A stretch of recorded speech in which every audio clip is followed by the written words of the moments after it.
नमस्कार दोस्तों, आप सभी लोगों का एचवी पाठशाला पर एक बार फिर से स्वागत है। आज से हम सभी लोग जैव तकनीकी, पादप प्रजनन व क्रॉप फिजियोलॉजी की जो महत्वपूर्ण बिंदु होंगे उसकी क्लासेस हम सभी लोग आरंभ करेंगे। ठीक है, तो एक एक करके इसको पढ़ेंगे। तो पहले हम सभी लोग प्रकाश संश्लेषण से आरंभ कर रहे हैं। अच्छा दोस्तों, ये हम सभी लोग बुक से पढ़ेंगे। अगर मैं उसके कीवर्ड को निकाल करके PDF बनाता या जो भी टाइप करने के लिए देता तो उसमें बहुत समय जाता। तो मैंने वहाँ पर बुक ली, उसमें जो भी ज़रूरी चीज़ें हैं उसको हाईलाइट कर रखा। तो आप चाहे तो वीडियो को रोक करके आप अपने हिसाब से भी चीज़ों को देख सकते हैं। तो पहले प्रकाश संश्लेषण पढ़ेंगे, फिर श्वसन पढ़ेंगे, फिर वाष्पोत्सर्जन। ऐसे करके एक एक बिंदु को हम सभी लोग पढ़ते रहेंगे। अच्छा, ये काफ़ी ज़रूरी बिंदु हैं दोस्तों, इससे एक दो नंबर के क्वेश्चन आपको एग्जाम में देखने को ज़रूर मिलेंगे। तो शुरू करते हैं, पढ़ते हैं प्रकाश संश्लेषण से।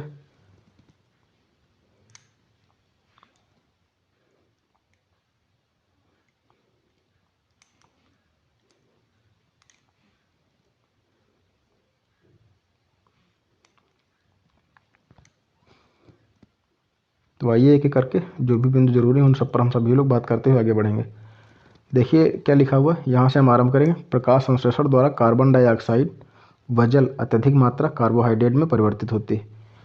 कह रहा है कि जो प्रकाश संश्लेषण के माध्यम से अगर इस रिएक्शन पर हम नज़र डालें, आपका कार्बन डाइऑक्साइड हो गया, ये हो गया जल, प्रकाश की उपस्थिति में व क्लोरोफिल की उपस्थिति में कार्बोहाइड्रेट में परिवर्तित होता है, जो ग्लूकोज होता है उसका निर्माण होता है। ठीक है, और ऑक्सीजन जो होती है वह विमुक्त होती है, मुक्त होती है। पर गौर करने वाली बात यह है कि कुल सौर ऊर्जा का केवल 0.1% से लेकर के 1% भाग ही रासायनिक ऊर्जा में परिवर्तित होता है। तो प्रकाश संश्लेषण में जो प्रकाश ऊर्जा होती है, ठीक है, प्रकाश ऊर्जा जो होती है उसका रासायनिक ऊर्जा में रूपांतरण होता है। कितने प्रतिशत होता है? तो अगर हम प्रतिशत की बात करें तो 0.1 से लेकर के 1% तक ही होता है उसका रूपांतरण। ठीक है। अच्छा, अब ये इतना विस्तार से पढ़ने की ज़रूरत है नहीं, बाकी आप चाहे तो अपना देख सकते हैं अपने हिसाब से चीज़ों को समझने के लिए, अगर आपको समझ में नहीं आ रहा। इसके आगे बढ़ते हैं, क्या ज़रूरी बिंदु है। तो दिया हुआ है कि प्रकाश संश्लेषण वास्तव में प्रकाश ऊर्जा का रासायनिक ऊर्जा में परिवर्तन होता है। ठीक है, तो प्रकाश केवल तरंगों के रूप में नहीं होता है। ऐसा गौर करने वाली बात यह है कि प्रकाश जो होता है केवल तरंगों वेव के फॉर्म में नहीं होता है। ठीक है, बल्कि उसके जो ऊर्जा युक्त के जो कण होते हैं उसको हम सभी लोग क्या कहते हैं? फोटॉन कहते हैं। उसको हम सभी लोग क्या कहते हैं? उसको हम सभी लोग फोटॉन कहते हैं दोस्तों।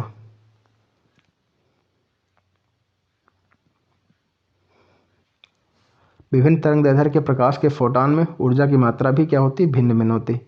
अच्छा, इलेक्ट्रॉन जब उत्तेजित अवस्था में होते हैं तो 10 से लेकर के 10 3 सेकंड तक यह उत्तेजित अवस्था उनकी रहती है, और जब उनकी उत्तेजना समाप्त होती है तो अपने मूल अवस्था की ओर वापस चले जाते हैं। ठीक है, आगे बढ़ते हैं। तो हरे पौधों में प्रकाश संश्लेषण की समीक्षा निम्न तरीकों से की जाती है। किस किस प्रकार से की जाती है? तो जल व कार्बन डाइऑक्साइड जो है प्रकाश संश्लेषण के रॉ मटेरियल है।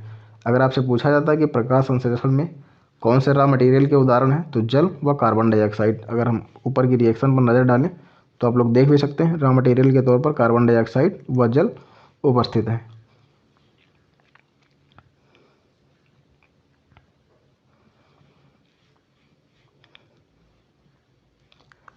अगला बिंदु है कि सौर ऊर्जा को अवशोषित करने के लिए पौधों में क्लोरोफिल नामक वर्णक पाया जाता है। जो सौर की किरणें होती हैं उनको ऑब्जर्व करने के लिए, उनको अवशोषित करने के लिए क्लोरोफिल नामक एक पिगमेंट पाया जाता है। इस क्रिया में ऑक्सीजन जो होती है विमुक्त होती है तथा कार्बोहाइड्रेट का निर्माण होता है। ऑक्सीजन विमुक्त होती है। आप यह भी देख सकते हैं कि ऑक्सीजन यहाँ पर क्या हो रही है, ये एरो का निशान देख रहे हैं कि लगा हुआ है, तो ये कहने का तात्पर्य है जो ऑक्सीजन है ये विमुक्त हो रही है। ठीक है, और कार्बोहाइड्रेट का निर्माण होता है। तो ये हो गया जो जरूरी बिंदु है, इनको याद रखने योग्य। अब आगे बढ़ते हैं।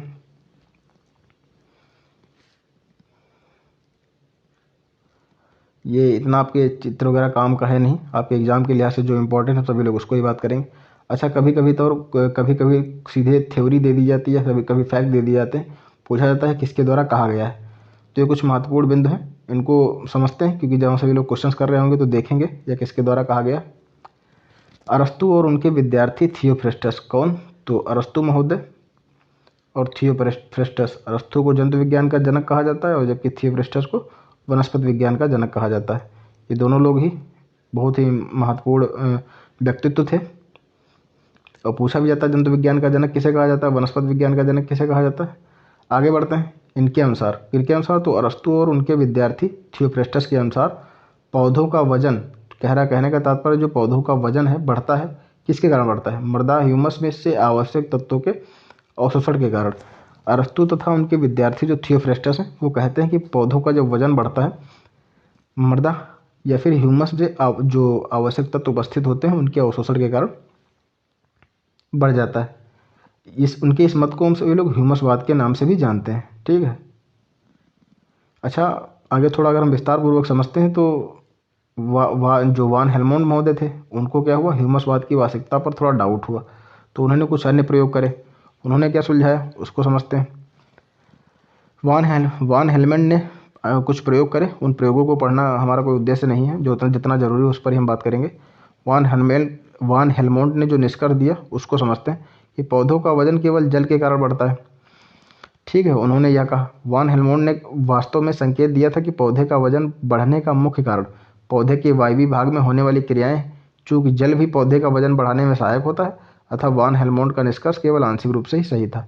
बहुत ज़्यादा विस्तार से नहीं पढ़ने का कोई मतलब है। कुछ फैक्ट बहुत ज़्यादा ज़रूरी हैं तो उनको मैं अतिरिक्त तौर पर बताता रहूँगा।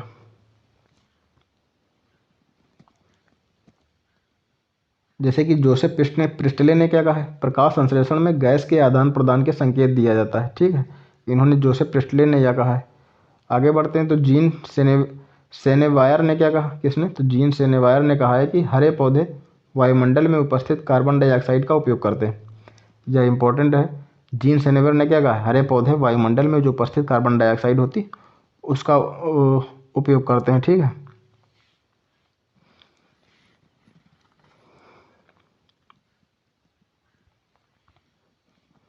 आगे बढ़ते हैं तो रॉबर्ट मेयर ने क्या क्या कहा, यह बहुत इंपॉर्टेंट है कि पौधे सूर्य के प्रकाश की ऊर्जा को अवशोषित करके उसके विभव रासायनिक ऊर्जा के रूप में संचय करते हैं। रॉबर्ट मेयर ने कहा जो पौधे होते हैं वो सूर्य के प्रकाश की ऊर्जा को अवशोषित करके उसे विभव रासायनिक ऊर्जा के रूप में संचयित करते हैं। आगे बढ़ते हैं तो आगे जो स्टोक्स महोदय हैं उन्होंने क्या करा, क्लोरोफिल की शुद्धिकरण करके क्लोरोफिल ए, स्टोक्स ने क्या करा, स्टोक्स ने क्लोरोफिल की शुद्धिकरण की। उन्होंने कहा कि क्लोरोफिल ए और क्लोरोफिल बी को क्या करा, अलग अलग कर दिया। इन्होंने क्लोरोफिल ए और क्लोरोफिल बी को क्या कर दिया, अलग अलग कर दिया। ठीक है। उन्होंने सर्वप्रथम क्लोरोफिल सी की भी उपस्थिति के बारे में बात करी थी। तो आप इसको याद रखिए, क्लोरोफिल की शुद्धिकरण करके क्लोरोफिल ए को क्लोरोफिल बी को पृथक किसने करा, किसने करा, तो जी स्टोक्स महोदय के द्वारा करा, तथा सी की उपस्थिति भी इन्होंने बताया। हो सकता है थोड़ा आपको कठिन लग रहा हो, पर थोड़ा अगर आप कोशिश करेंगे समझना चाहेंगे तो चीज़ें समझ में आएंगी भी। बहुत ही इंपॉर्टेंट बिंदु है दोस्तों। ब्लैकमैन ने, आप लोग जैसे नेमराज सुंडा वगैरह का आपने जो भी बुक पढ़ा होगा तो उसमें ब्लैकमैन का नाम कई बार आया हुआ है। तो ब्लैकमैन ने बताया कि प्रकाश संश्लेषण के दो प्रमुख चरण, कौन कौन से चरण, प्रकाश रासायनिक अपक्रिया और एक अप्रकाशिक अपक्रिया।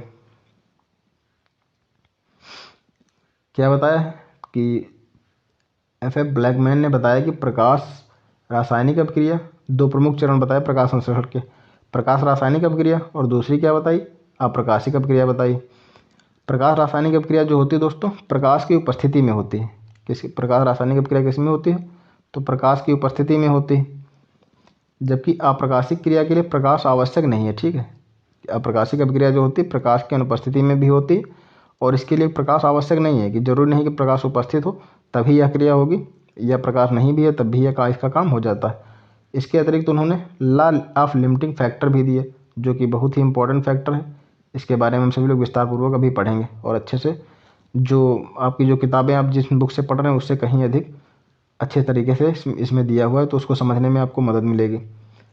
तो ये पूछा जाता है कि प्रकाश की रासायनिक जो प्रकाश संश्लेषण के दो प्रमुख चरण है, प्रकाशिक अभिक्रिया या अप्रकाशिक अभिक्रिया, इनका उल्लेख किसके द्वारा किया गया, तो ब्लैकमैन के द्वारा किया गया। या यह भी पूछा जाता है कि लॉ ऑफ लिमिटिंग फैक्टर किसके द्वारा दिया गया, तो एफ ब्लैकमैन के द्वारा दिया गया। बार्बर का उल्लेख आपको कई बार मिला होगा। उन्होंने बताया कि प्रकाश संश्लेषण से संबंधित अभिक्रियाओं के अध्ययन के लिए क्लोरेला नामक हरा शैवाल अत्यंत उपयोगी होता है।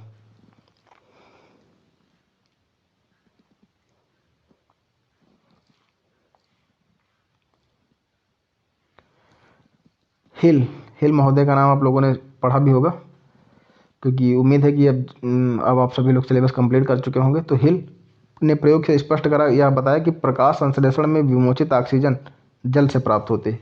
बहुत ही इंपॉर्टेंट बिंदु है, क्योंकि प्रकाश संश्लेषण के दौरान ऑक्सीजन क्या होती है, विमुक्त होती है। तो जो ऑक्सीजन विमुक्त होती है वह कहाँ से होती है, तो जल से होती है। इसी बात का उल्लेख यहाँ किया गया कि प्रकाश संश्लेषण में जिस ऑक्सीजन का विमोचन होता है वह कहाँ से प्राप्त होती है, तो जल से प्राप्त होती है। रूबेन, हासिद एवं कामेन, एक बार पूछा गया दोस्तों नीट वगैरह से संबंधित जो एग्जाम होते हैं, रूबेन, हासिद, कामेन ने O18 का उपयोग करके यह प्रमाणित किया कि प्रकाश संश्लेषण में विमोचित ऑक्सीजन का स्रोत जल है।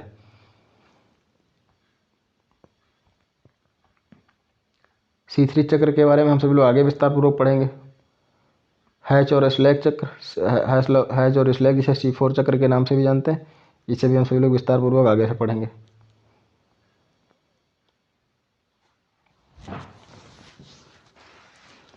अब प्रकाश संश्लेषण के अनुकूलन हेतु जो भी चीज़ें उस पर नज़र डालते हैं।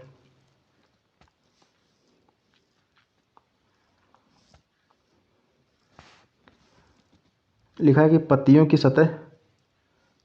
सतह सूर्य के प्रकाश का ग्रहण करने के लिए अधिक पृष्ठीय क्षेत्रफल उपलब्ध कराती हैं। जो पत्तियों की सतह होती है सूर्य का प्रकाश ग्रहण करने के लिए अधिक मात्रा में एरिया उपलब्ध कराती हैं, जिससे अधिक मात्रा में प्रकाश का अवशोषण हो सके।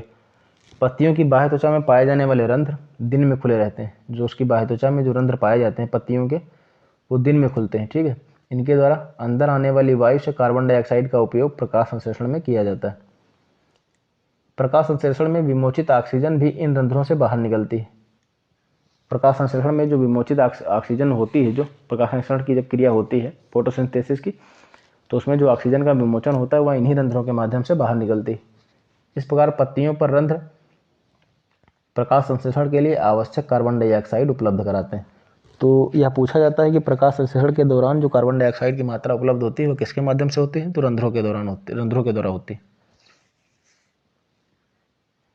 रात में प्रकाश संश्लेषण की क्रिया नहीं होती है, इस समय रंध्र भी बंद रहते हैं। तो रात में प्रकाश संश्लेषण की क्रिया किस लिए नहीं होती है, क्योंकि रात्रि में रंध्र जो हो जाते हैं वह बंद हो जाते हैं। ठीक है, अच्छा आगे हम सभी लोग पढ़ेंगे कुछ ऐसे भी प्रजातियां हैं जिनमें रात में रंध्र खुले रहते हैं, उसमें रात में प्रकाश संश्लेषण की क्रिया होती है।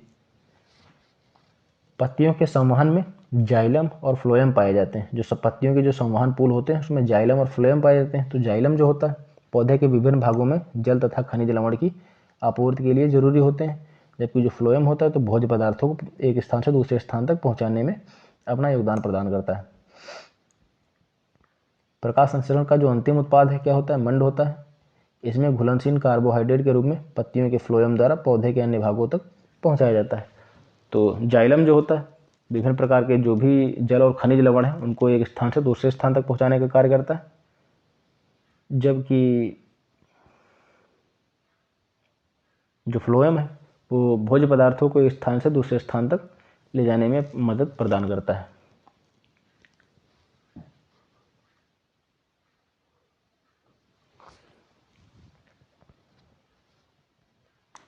तो आगे बात करते हैं प्रकाश संश्लेषी वर्णक पर बात करते हैं। ठीक है,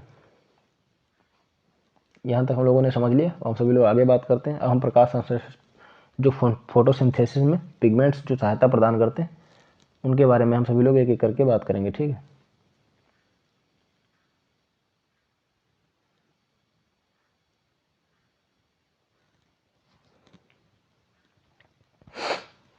विभिन्न प्रकार के पौधे प्रकाश संश्लेषण में मदद करते हैं। लगभग सभी प्रकाश संश्लेषी जीवधारियों में प्रकाश को ग्रहण करने वाले वर्णक क्लोरोप्लास्ट अथवा वर्णिलवकों में पाए जाते हैं। पौधों में मुख्य रूप से 3 प्रकार के जो वर्णक होते हैं उपस्थित रहते हैं। पौधों में मुख्य रूप से 3 प्रकार के वर्णक पाए जाते हैं। कौन कौन पाए जाते हैं, तो क्लोरोफिल हो गया आपका, ठीक है, कैरोटीनॉइड्स हो गया और फाइकोबिलिन हो गया।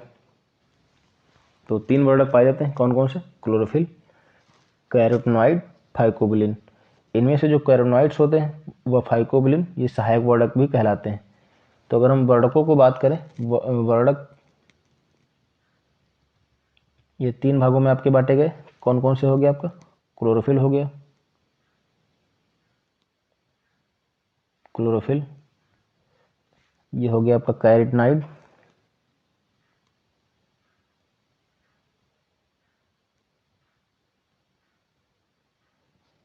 तीसरा हो गया आपका फाइकोबिलिन,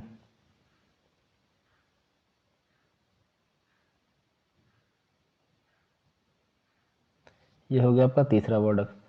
और जो ये दोनों हो गए आपके कैरोटनॉइड और फाइकोबिलिन, ये सहायक हो गए। अब हम सभी लोग एक एक करके विस्तार पूर्वक बात करेंगे, समझते हुए आगे बढ़ेंगे।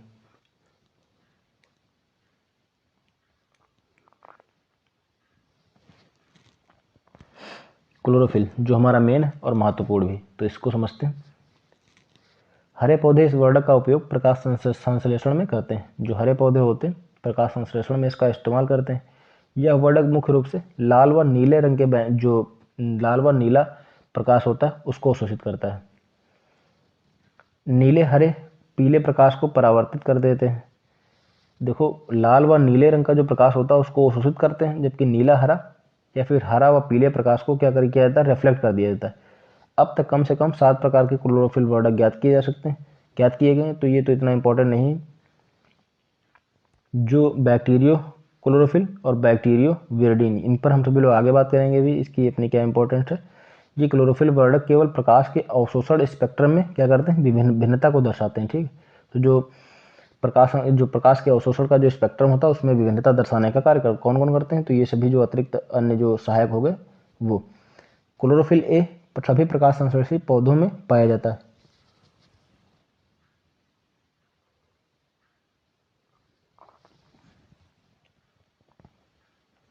जो सभी प्रकाश संश्लेषी जो वर्णक हैं कहाँ पाया जाता है? तो क्लोरोफिल ए पाया जाता है दोस्तों।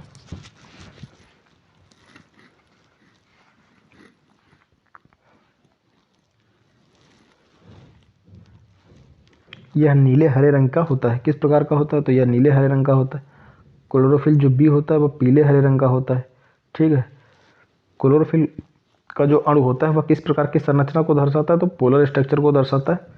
प्रत्येक अणु होता है एक सिर और एक पूंछ से मिलकर बना होता है। किससे? एक जो क्लोरोफिल का जो अणु होता है वह पोलर संरचना को दर्शाता है, एक सिर और एक पूंछ से मिलकर के बने होते हैं।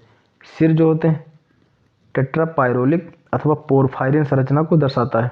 जो सिर होता है किसको दर्शाता है? तो टेट्रापायरोलिक अथवा पोरफायरिन संरचना को दर्शाता है। इस समचक्रीय टेट्रापायरोल के मध्य क्या होता है? अब मैग्नीशियम परमाणु उपस्थित रहता है। तो कभी कभी पूछा जाता है कि क्लोरोफिल के मध्य में कौन सा परमाणु उपस्थित रहता है? तो मैग्नीशियम उपस्थित रहता है। जो क्लोरोफिल की जो संरचना होती है दोस्तों वो पोलर होती है। तो जो इसका अणु होता है जो सिर और एक पूंछ से मिलकर के बना होता है, तो सिर टेट्रापायरोलिक या फिर पोरफायरिन संरचना को दर्शाती है।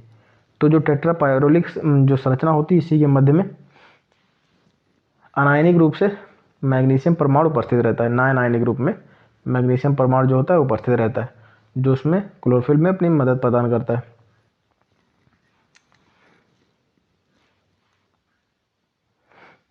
ये देखिए आप लोग, मैग्नीशियम जो उपस्थित रहता है। ठीक है, 4 में से एक पायरोल वलय के साथ कार्बन की लंबी श्रृंखला वाली, ये अब आया हुआ है कि 4 में से एक पायरोल वलय के साथ कार्बन की लंबी श्रृंखला वाली फाइटोल एल्कोहल की पूंछ से जुड़ी होती है। क्लोरोफिल ए क्लोरोफिल बी में भिन्नता उनके C3 परमाणु से संबंध समूह के कारण होती है। जो क्लोरोफिल ए और क्लोरोफिल बी होते हैं, जो कि क्लोरोफिल ए किस कलर का होता है? तो क्लोरोफिल ए जो होता है नीले हरे कलर का होता है। ये आप देख भी पा रहे होंगे यहाँ पे दिया हुआ क्लोरोफिल ए नीले हरे रंग का, जबकि क्लोरोफिल बी पीले हरे रंग का होता है। तो क्लोरोफिल ए और क्लोरोफिल बी में जो भिन्नता होती है C3 परमाणु के संबंध समूहों के कारण होती है। क्लोरोफिल ए में C3 परमाणु के साथ मेथिल समूह, कौन सा? तो क्लोरोफिल ए में जो C3 परमाणु के साथ मेथिल समूह, परंतु क्लोरोफिल बी में C3 के साथ एल्डिहाइड समूह लगा हुआ होता है। पूछा जा सकता है, तो इसको याद रखिए कि क्लोरोफिल ए में C3 परमाणु के साथ मेथिल समूह, और जबकि क्लोरोफिल बी में एल्डिहाइड समूह लगा हुआ होता है C3 परमाणु के साथ। ये बहुत ही इंपॉर्टेंट है, ये सभी फैक्ट बहुत ही इंपॉर्टेंट है, इसको याद रखिए। अब हम इनके कुछ सूत्रों की बात कर लेते हैं जो पूछे जाते हैं। कभी कभी सीधे तौर पर ये सूत्र भी पूछे जाते हैं।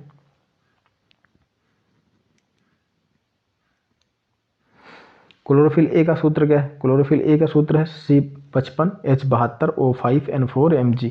यहाँ पर क्या लिखा हुआ है? तो यहाँ पर याद रखने का तरीका लिखा हुआ है। कैसे याद करेंगे आप लोग? तो जैसे आप ऐसे याद रखिए, देखो एक बार ये क्रम याद रखिए, क्या है? C55H72O5N4Mg। इसको जब कई बार आप पढ़ेंगे तो याद हो जाएगा, C55H72O5N4Mg। तो जैसे कि याद कैसे करेंगे? 55 हो गया आपका, 55 72 5, 55 72 54। अब बार बार ये किसका क्रम हो गया? ये आपका क्लोरोफिल ए का हो गया। फिर अगला क्रम 55 70 64, ये हो गया आपका बी का क्रम। सी का 35 32 54, कितना? 35 32 54, ये हो गया आपका सी का क्रम। डी का 54 70, ऐसे करके याद रखिए। खैर ए और बी का आपको याद रखिए, ज़्यादा ज़रूरी है। और बैक्टीरियो क्लोरोफिल का इसको याद रखिए, बहुत इंपॉर्टेंट है।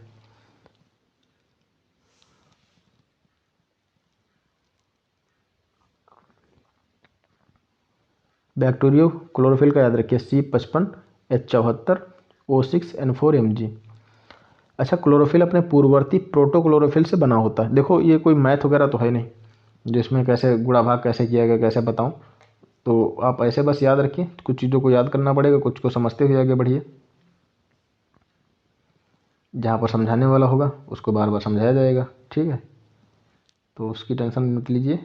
उम्मीद यही करिए कि आप अच्छे से चीज़ों को समझ पाएँ, क्योंकि कठिन है, थोड़ा टेक्निकल चीज़ है।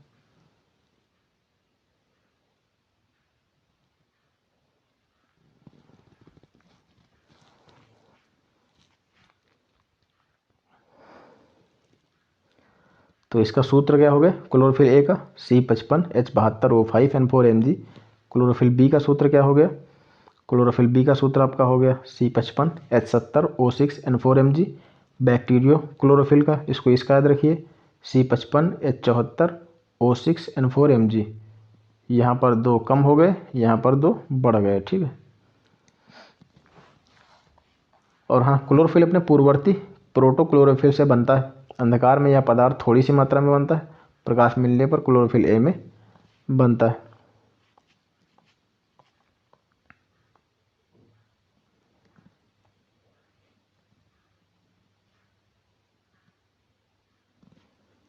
अब आगे बढ़ते हैं, इसको समझते हैं। यहाँ पर बहुत ही इम्पोर्टेंट है और आपके काम भी आएगा। जब आप लोग क्वेश्चन हल करेंगे तो देखेंगे कि हाँ काफ़ी हद तक आप कर पाएंगे। इसको करने के बाद इसमें जो भी क्वेश्चन दिए हुए हैं उनको भी हम सभी लोग करेंगे, ताकि अगर कोई क्वेश्चन आता है तो बचने ना पाए, छूटने ना पाए। वरना फिर पढ़ने का मतलब क्या है अगर आप इतनी मेहनत कर रहे हैं तो।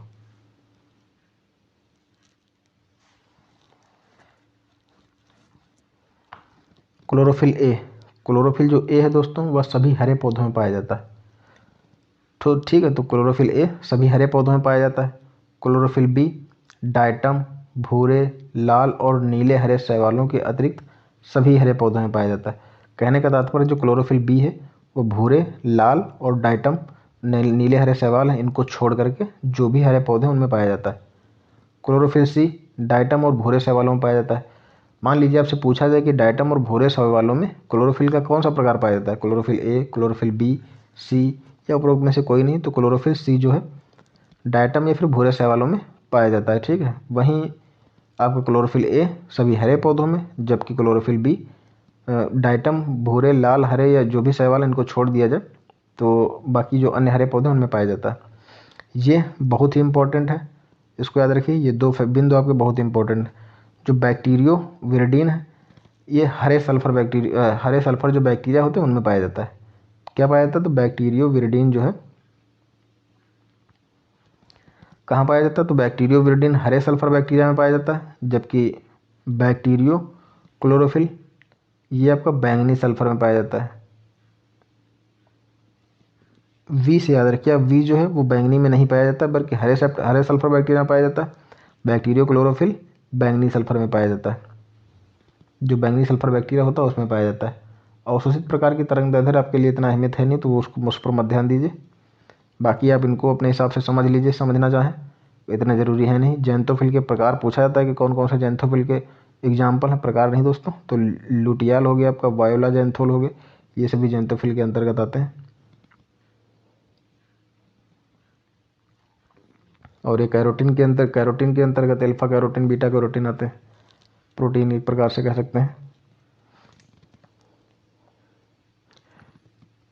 जो फाइकोबिलिन है ये इंपॉर्टेंट है। फाइकोसाइनिन क्या, तो जो फाइकोसाइनिन है नीले हरे शैवाल, जो फाइकोसाइनिन है नीले हरे शैवाल। फाइको इरिथ्रिन जो है लाल शैवाल का मुख्य फाइको जो वर्णक है, फाइकोबिलिक वर्णक है, ठीक। तो इनको याद रखिए, एक बार फिर से इस पर नज़र डालते हैं ताकि याद हो जाए आप लोगों को।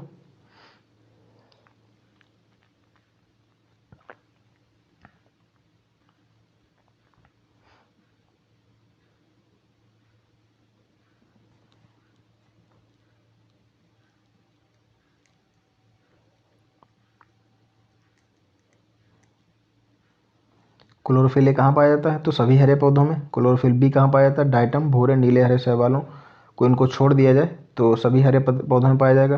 क्लोरोफिल सी डाइटम और भूरे शैवालों में पाया जाता है। जबकि बैक्टीरियोविरिडिन है ये हरे सल्फर में पाया जाता है। बैक्टीरियो क्लोरोफिल बैंगनी सल्फर में पाया जाता है, ठीक है। जैंथोफिल की हम बात करें तो लुटियाल हो गया आपका, और जो लायोजेंथोल हो गए ये सभी, बायोजेंथोल हो गए ये सभी जैंथोफिल के उदाहरण हैं। और फाइकोबिलिन की बात की जाए तो जो साइनिन है वो नीले हरे शैवालों में, जबकि फाइकोइरिथ्रिन लाल शैवालों में पाया जाता है। हम सभी लोग आगे बढ़ते हैं, कैरोटीनॉइड वर्णक की बात करते हैं। कैरोटीन जो वर्णक होते हैं कैरोटीनॉइड्स, उनकी बात करते हैं, उन पर समझते हैं उनको अच्छे से। कैरोटीनॉइड वर्णक आमतौर पर लिपिड के वैगी यौगिक होते हैं। किससे बने होते हैं, तो लिपिड से बने होते हैं। पूछा जा सकता है कि कैरोटीनॉइड का निर्माण किससे होता है या किसका अहम योगदान होता है, लिपिड का होता है। उच्च श्रेणी के लगभग सभी पौधों में पाए जाते हैं ये, ठीक है। कैरोटीनॉइड जो है सबसे पहला कैरोटीन वर्णक था, तो सबसे पहला जो कैरोटीन वर्णक था कौन था, कैरोटीनॉइड है, जो कि गाजर की जड़ों में, जो गाजर है उसकी जड़ों से वाकेन रोडर के द्वारा 1831 में अलग किया गया था। तो कैरोटीनॉइड जो है कैरोटीन प्रकार का एक पहला वर्णक था जिसको गाजर की जड़ों से अलग करा गया था। अलग करने के कार्य को उसने किया था, तो वाकेन रोडर के द्वारा किया गया था। जो पौधों में जो कैरोटीनॉइड वर्णक पाया जाता है किस कलर का होता है, तो नारंगी पीले रंग का होता है। यह बीटा कैरोटीन है, क्या है, तो यह बीटा कैरोटीन है, ठीक है। अभी हमने पढ़ा था अल्फा कैरोटीन बीटा कैरोटीन। ये देखिए जो पेड़ पौधे में जो पाया जाता है कैरोटीनॉइड्स वो नारंगी पीले रंग का होता है, जो कि बीटा कैरोटीन है। अब जो कैरोटीनॉइड्स हैं इनको दो प्रकारों में बांटा गया, एक हो गया आपका कैरोटीन और दूसरा हो गया आपका फाइकोबिलिन, ठीक है। तो कैरोटीन कौन सा हो गया उसको समझते हैं पहले। कैरोटीन को हम सभी लोग पढ़ते हैं। फिर जैंथोफिल दोस्तों,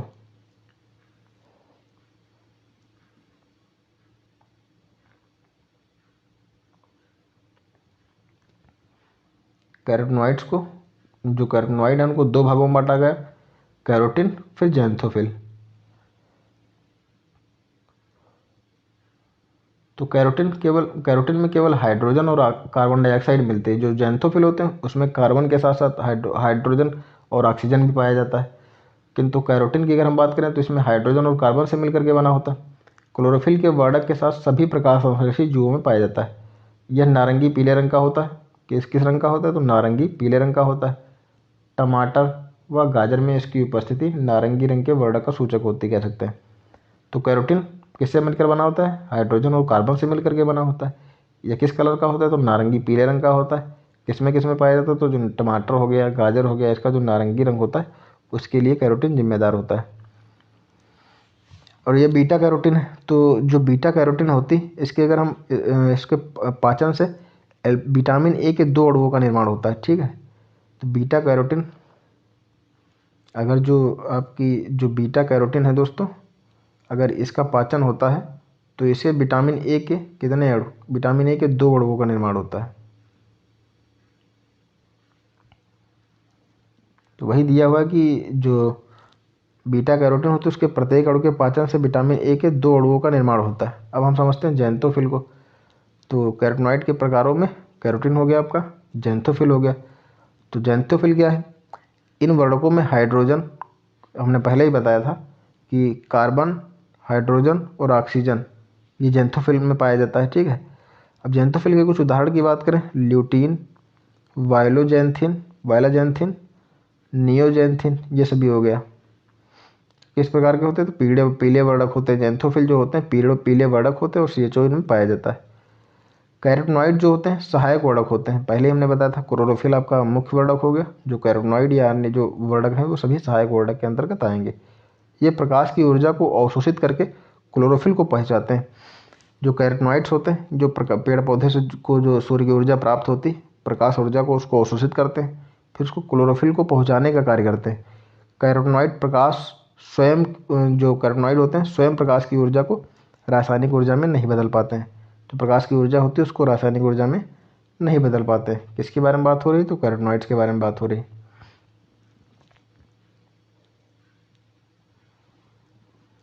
फाइकोबिलिन क्या है इसको समझते हैं।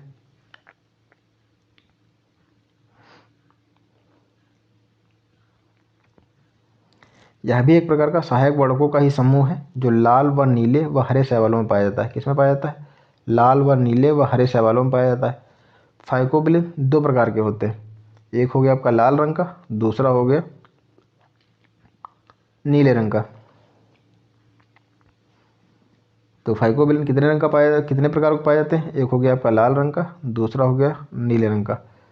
तो जो लाल रंग के फाइकोबिलिन वर्णक होते हैं वह फाइकोएरिथ्रिन कहलाते हैं, और जो नीले रंग के होते हैं वो फाइकोसाइनिन कहलाते हैं। अभी हमने ऊपर ही एक सारणी में शायद इसके बारे में दिया हुआ भी है, हमने उन पर बात किया था इससे पहले। ये देखिए, जो फाइकोसाइनिन है ये नीले हरे शैवाल हैं, जबकि जो फाइकोएरिथ्रिन है ये लाल शैवाल है।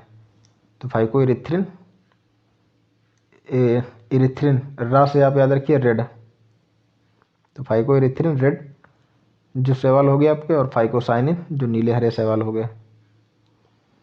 ये वर्णक थैलेकॉइड के प्रोटीन के साथ दृढ़ता से जुड़े हुए होते। प्रोटीन तथा फाइकोबिलिन से बनी हुई यह इकाई विलो प्रोटीन अथवा फाइकोविलियोसोम कहलाती है। और ये सभी जो सहायक वर्णक के अंतर्गत गिने जाते हैं। तो उपरोक्त सभी प्रकाश संश्लेषी वर्णक क्लोरोफिल नामक जो क्लोरोप्लास्ट होता है वहाँ के कोशिकांग में उपस्थित होते हैं। यहाँ पर क्लोरोप्लास्ट का दिया हुआ है कि क्लोरोप्लास्ट का विस्तृत अध्ययन अध्याय 1 में दिया गया। क्लोरोप्लास्ट एक विस्तृत टॉपिक भी है आपके बारे में, आपके लिए, आपके जो एग्ज़ाम है उसके लिहाज से भी इम्पोर्टेंट है। तो पहले उसको समझते हैं फिर आगे बढ़ेंगे। तो क्लोरोप्लास्ट जो होता है 2 झिल्लियों से घिरा हुआ होता है। झिल्लियों से घिरा हुआ भाग क्या कहलाता है? पीटिका, जिसे हम सभी लोग स्ट्रोमा कहते हैं। जब प्रोटीन द्रव होता है इस द्रव में झिल्लियों में जो स्टैक्स में व्यवस्थित होती हैं, जिन्हें हम सभी लोग थैलेकॉइड कहते हैं। जो स्टैक्स ऐसे ऐसे व्यवस्थित होती हैं इन्हें थैलेकॉइड कहा जाता है। थैलेकॉइड जो होते हैं गड्डियों में व्यवस्थित होते हैं, और ये ग्रेना में, जो इन्हें हम सभी लोग क्या कहते हैं? ग्रेना कहते हैं। तो ये तो अभी ऐसे सरसरी तौर पर पढ़ रहे हैं हम सभी लोग। अब हम पहले क्लोरोप्लास्ट पर बात करेंगे, क्लोरोप्लास्ट को समझेंगे फिर आगे बढ़ेंगे।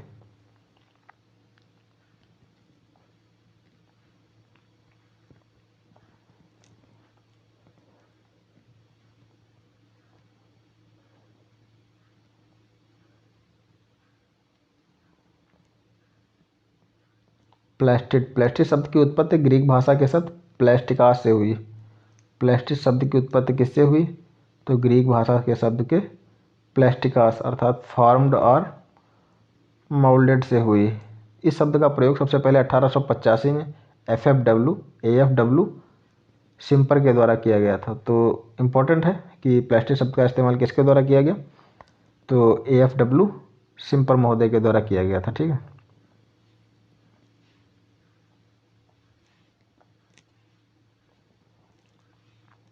अब हम प्लास्टिड के प्रकारों पर नज़र डालते हैं। जो प्लास्टिड के प्रकार हैं वो कौन कौन से? तो अगर हम प्लास्टिड के प्रकारों की बात करें तो 3 प्रकार हो गए।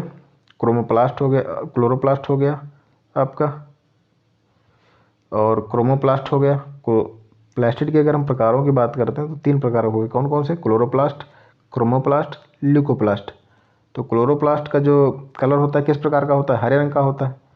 क्रोमोप्लास्ट जो होते हैं रंगीन होते हैं, किंतु अगर हरों के अतिरिक्त जो हरा रंग होता है उसके अतिरिक्त जो भी कलर होते हैं क्लोरोप्लास्ट के अंतर्गत शामिल हो जाएंगे। जबकि ल्यूको जो प्लास्ट होता है, ल्यूकोप्लास्ट होता है वो रंगहीन होता है। देख सकते हैं आप सभी लोग, क्लोरोप्लास्ट हरे रंग का, क्रोमोप्लास्ट रंगीन किंतु हरे के अतिरिक्त, वहीं ल्यूकोप्लास्ट जो है वह रंगहीन है। ठीक है। अच्छा, गौर करने वाली बात यह है कि तीनों प्रकार के प्लास्टिक एक रूप से दूसरे रूप में क्या होते हैं? रूपांतरित हो सकते हैं। जैसे कि आप सभी लोग देख सकते हैं, ये। अच्छा, ये चीज़ समझने वाली, थोड़ा समझ भी लीजिए। जैसे कि हरी मिर्च तथा हरे टमाटर में क्लोरोप्लास्ट होते हैं, परंतु जो पकी हुई मिर्च होती है और टमाटर में जो क्लोरोप्लास्ट क्रोमोप्लास्ट में बदल जाते हैं। इसी कारण पकी हुई मिर्च व टमाटर लाल हो जाते हैं। तो ये तीनों एक दूसरे में क्या होते हैं? रूपांतरित हो जाते हैं। क्लोरोप्लास्ट व क्रोमोप्लास्ट प्रकाश संश्लेषण से संबंधित प्लास्टिड है। कौन कौन से? तो क्लोरोप्लास्ट व क्रोमोप्लास्ट। ठीक है।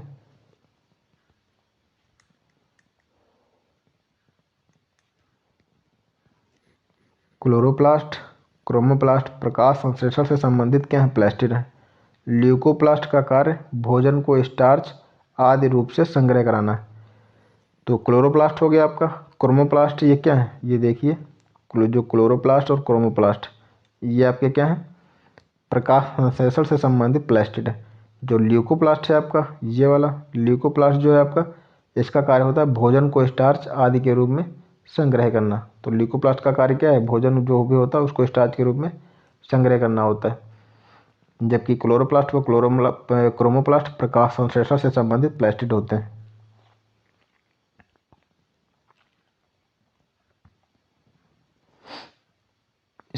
इस सारणी को समझ लेते हैं कि क्लोरोप्लास्ट है क्या? तो क्लोरोफिल ए और क्लोरोफिल बी मुख्य वर्णक होते हैं क्लोरोप्लास्ट के, जबकि क्रोमोप्लास्ट के कैरोटीन, जैंथोफिल ये सभी होते हैं। और ये इसका कार्य प्रकाश संश्लेषण से, और जो जो वर्णी लोग जो क्रोमोप्लास्ट होते हैं ये प्रकाश का अवशोषण करने का कार्य करते हैं। अच्छा, अभी जो ल्यूकोप्लास्ट है वो मंड के रूप में भोजन का संचय वगैरह करते हैं। इसको अभी हम लोगों ने समझा।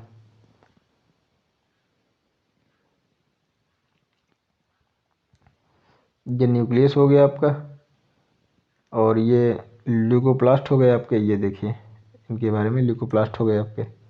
क्लोरोप्लास्ट की संरचना है, आगे पढ़ना है हमको।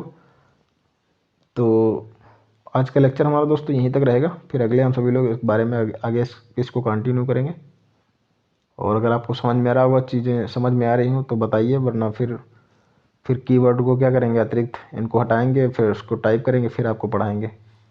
तो धन्यवाद दोस्तों।